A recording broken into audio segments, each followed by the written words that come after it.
Good morning guys! For today's video, magluluto tayo ng sardinas with sayote. Yes! Ayan ang bawang. Bawang po ang inuna natin. Ginisa na natin. Nilagyan natin ng sibuyas.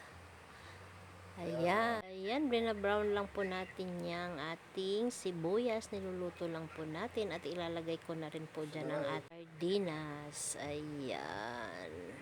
Ayan po, nilalagay ko na dyan yung ating sardine. Ayan yung ating sardinas. Dinudurog ko lang guys para marami at lumasa yung ating gulay. Ayan, at ilalagay ko na rin po dyan ang ating sayote. Ayan, yung ating sayote. Ayan, igisa na natin ang ating sardinas at ang ating sayote. Ayan, nilagyan ko lang ng konting tubig para po may sabaw ng konti. Ayan, nilagyan ko na rin ng paminta, ang seasoning at pakuluan ko lang po yan at done. Pwede na tayong kumain. Ayan guys, at kumulo na siya.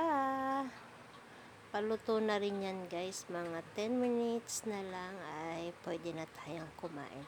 Thank you so much sa inyong panonood ng ating long video. Thank you.